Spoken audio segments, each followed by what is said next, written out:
A capital A जिसका रासायनिक सूत्र वो ऐसे दे देंगे C2H5 ऐसा करेगा, मतलब वो ऐसे दे देंगे C3H6O2 है, मतलब ये अणु सूत्र देते हैं वो। यौगिक हमें खुद पहचानना होता है कि क्या बन सकता है, तो पहचानने का वही जो थोड़े बहुत नियम होते हैं ये इनसे पहचान लेता है, वरना अगर जो पहला यौगिक नहीं पहचानोगे तो आगे को अभिक्रियाएं नहीं चलेंगी, तो ऐसा करके होता है।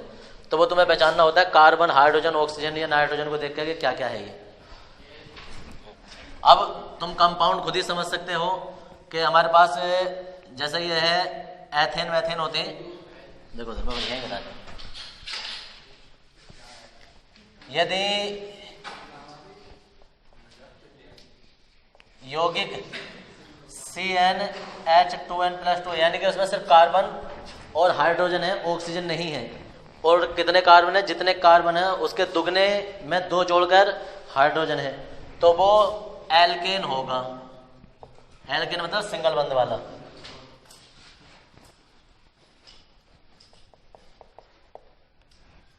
यदि यौगिक ये है तो एल्केन होगा वो। सेकंड में यदि मैं पूरा ऐसे लिख देता हूं, यदि CnH2n यानी जितने कार्बन है उसके दुगने ही H हो, यानी 6 ये हैं तो ये 12 हो, और ये 6 हैं तो ये 14 होने चाहिए, ऐसा करके है, तो वह एल्कीन होगा। एल्कीन मतलब उसमें डबल बंध आएगा। अगर यौगिक CnH दुगने में 2 कम है, 2 कम है, तो वह एल्काइन होगा, एल्काइन होगा। अगर जितने कार्बन है उसके दुगने, ठीक है ना जी, उसके दुगने में 2 जोड़कर हाइड्रोजन है और उसमें 1 ऑक्सीजन है, 1 ऑक्सीजन है, तो या तो वो एल्कोहल होगा, एल्कोहल या ईथर। ये कार्बन के आगे की अभिक्रिया पढ़कर पता चलता है कि एल्कोहल वाली अभिक्रिया दर्शा रहा है या ईथर वाली दर्शा रहा है।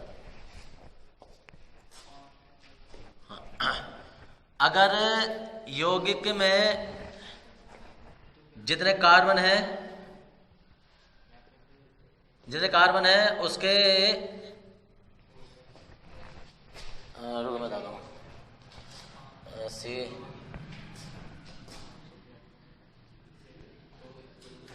उसके दुगने H है और 2 ऑक्सीजन है, 1 ऑक्सीजन नहीं है, 2 ऑक्सीजन है, ठीक है ना, तो वो पक्का कार्बोक्सिलिक अम्ल होगा।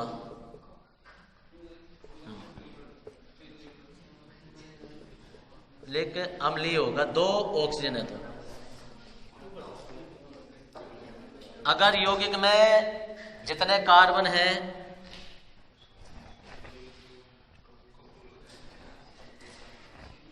उसके दुगने,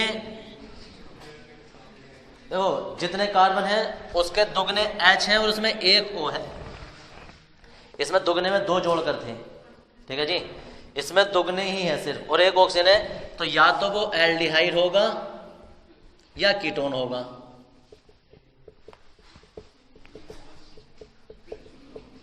या कीटोन होगा। और यदि यौगिक में जितने कार्बन है, बोलो बताइए, जितने कार्बन है उसके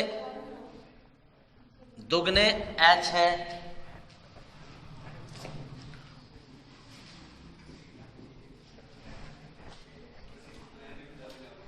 ठीक है, देखो जितने कार्बन है उसके दुगने से 2 जोड़ के भी और ज्यादा H है, मतलब दुगने से 2 जोड़ के भी H है, और उसमें 1 नाइट्रोजन है, 1 नाइट्रोजन ग्रुप आ जाए, तो वो एमीन होगा, एमीन, ठीक है जी। और अगर उसमें कार्बन है, देखो उसमें कार्बन है, हाइड्रोजन है, नाइट्रोजन और ऑक्सीजन है, ये सब है, किसी भी नंबर पर है, तो वो एमाइड हो सकता है। ये बनाना पड़ता है, सिर्फ कंडीशन है, एमाइड हो सकता है, क्योंकि एमाइड में ये सारी चीजें होती हैं। लास्ट है तुम्हारा ये 8वां, कि अगर यौगिक में C6 है, कार्बन 6 से ज्यादा है और 6 कार्बन और 6 हाइड्रोजन या अधिक, अधिक है तो वह बेंजीन या उसका यौगिक हो सकता है। कैसे? देखो, अगर हम कहेंगे कार्बनिक यौगिक जिसका अणु सूत्र C6H5Cl है, ठीक है, क्या हो सकता है ये ना साहब? ये क्लोरोबेंजीन हो सकता है। और बोलते हैं C6H6O है, तो क्या होगा इसमें से C6H5 तो हम निकालेंगे अलग, क्योंकि ये जो है ये तो बन गया है बेंजीन का स्ट्रक्चर। अब इसमें एक बंद खाली है क्योंकि एक H कम है, तो उससे कुछ जुड़ेगा तो वो यौगिक इसमें से निकालना पड़ेगा। तो देखो हमने C6H5 इसमें से निकाल दिया, क्या बचा होगा इसमें से? H बचा होगा, O बचा होगा, यानी कि ये OH होगा, तो हमें पता चल गया ये फिनोल है। ऐसे हिसाब लगाना होता है। अगर उन्होंने ऐसे दे दिया कि एक कार्बनिक यौगिक कैपिटल ए जिसका अणु सूत्र C7 और H8 है, बस इतना ही दिया है, C7H8 है, तो वो उससे क्रिया करके ये बनाता वो आगे की बात है। तो अब हम सोचेंगे अच्छे इसमें से क्या हो सकता है। तो अगर ये ऐसा होता एल्केन एल्काइन होता तो H उसके हमेशा दुगने होते, समझ गए? कार्बन के लगभग एक आध दो ज्यादा नहीं होते, वो हमेशा कार्बन के दुगने में दो जोड़ के दुगने में दो या दुगने में दो कम होता, बस इतना। यानी कि अगर ये 7 है तो 7 दूनी 14, 16 या 12 के आसपास होता, तो इसका मतलब ये तीनों तो है नहीं, ये भी नहीं है क्योंकि सब में दुगने चल रहे हैं, ठीक है। यानी कि HN है, ये CN है, तो H2N होंगे, तो ये तो है नहीं कोई भी दुगने में 2 या 3 जोड़ के। तो इसका मतलब क्या है कि ये एरोमेटिक यौगिक ही है, क्योंकि एरोमेटिक यौगिक में ही कार्बन से थोड़े से ज्यादा हाइड्रोजन हो सकते हैं। तो एरोमेटिक यौगिक है, तो ये तो कंफर्म पक्का ये जरूर होगा कि C6H5 तो जरूर ही होगा, ये रिंग तो जरूर होगा, आगे को कोई चीज लगेगी इसमें। तो जो बचा होगा वो हिसाब लगा लेते हैं। क्या बचा है? एक कार्बन बचा है, 3 H बचे हैं, क्या हो गया? टॉलुइन बन गया, क्योंकि ये तो रिंग बन गया, ये उसके ऊपर लग गया होगा, ठीक है जी। तो ऐसे पहचान करते हैं, तो ये नियम है, और यहां इसका क्वेश्चन आ जाता है, ठीक। और बता रहा हूं अभी, एक ऐसा आएगा क्वेश्चन, एक कार्बनिक यौगिक कैपिटल ए, बोलो मत भाई, एक कार्बनिक यौगिक कैपिटल ए जिसका अणु सूत्र C2H6O है, क्या जी? या ऐसा करो, C2H4O2 है, ये है सोडियम हाइड्रोक्साइड से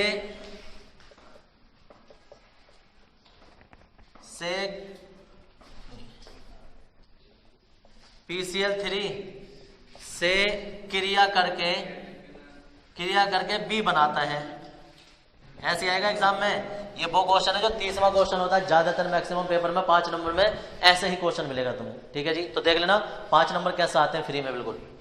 एक कार्बनिक यौगिक कैपिटल है जिसका अणु सूत्र ये है, ठीक है, अणु सूत्र ये है, PCl5 से क्रिया करके B बनाता है। अब B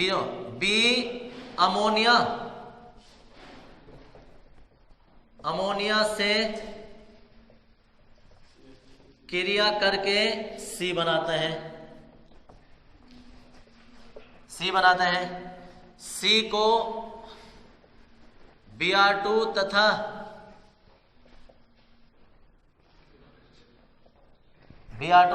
और KOH कह दो या NaOH भी आ सकता है, कैसे भी, Br2 तथा NaOH के साथ गर्म करने पर D बनता है।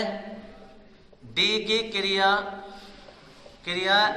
HNO2 से कराने पर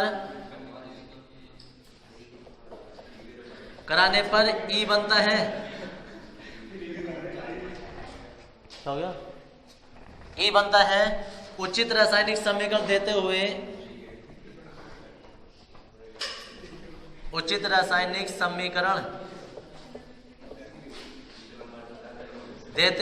A, B, C, D तथा E की पहचान कीजिए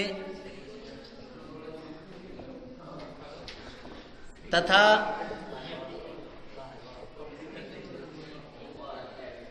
रासायनिक समीकरण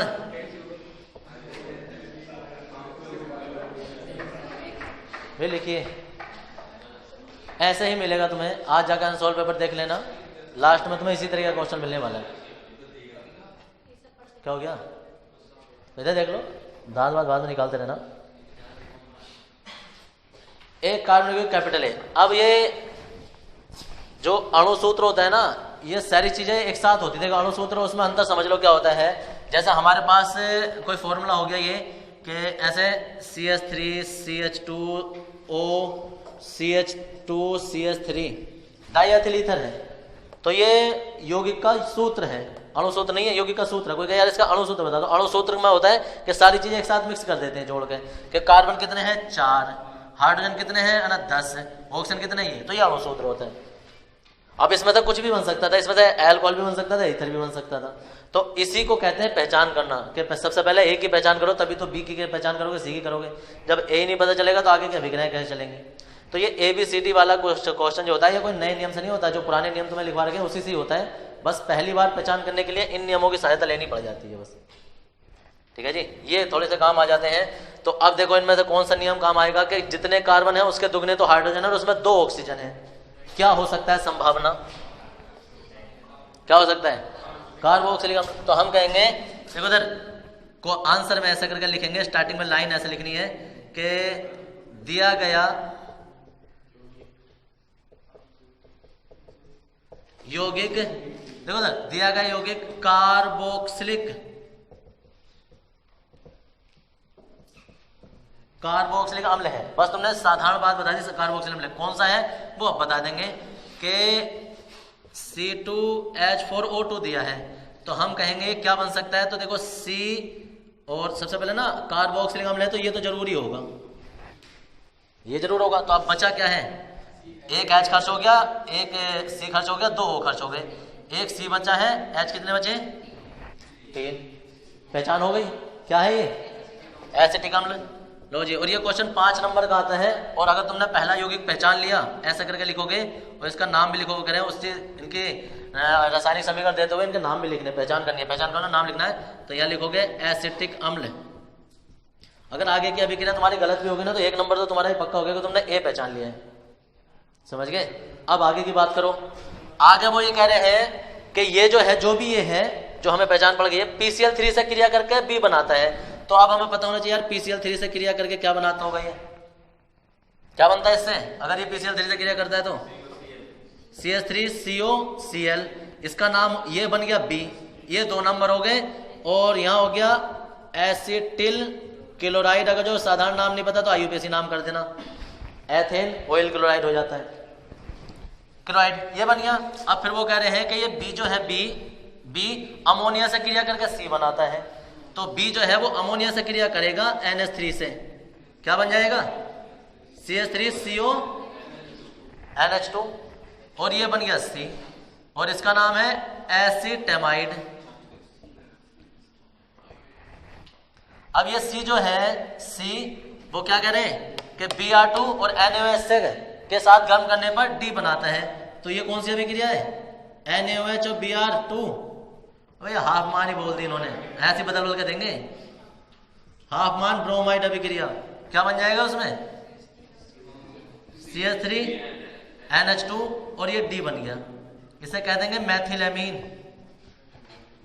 ये हो गया यहाँ तुम्हारे 4 नंबर। क्या हो गया, B बनाता है, D की क्रिया HNO2 से कराने पर E बनता है, क्या बन जाएगा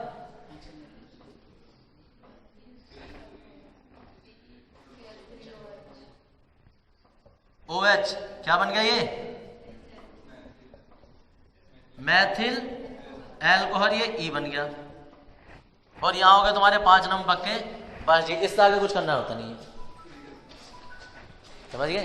तो ये और तुम्हारे अलावा ये जो और भी है, किसी से तुम ये देखोगे ना तो ये किसी एक चैप्टर का नहीं होता है। कभी तुम सोचोगे ये किसी एक चैप्टर में से क्वेश्चन मिल जाएगा, पूरी किताब में तुम ढूंढते रहना, किसी भी किताब के बैक साइड में जो क्वेश्चन आंसर दिए होते हैं वहां ये मिलता नहीं है। ये तो सारे चैप्टर का निचोड़ बनाया जाता है। देखो ये कार्बोक्सिल अम्ल में पहुंच गए, अभी हम एकदम से ही हम एसिल क्लोराइड वाले चैप्टर में पहुंच गए, ये भले से तुमने नहीं पढ़ा है।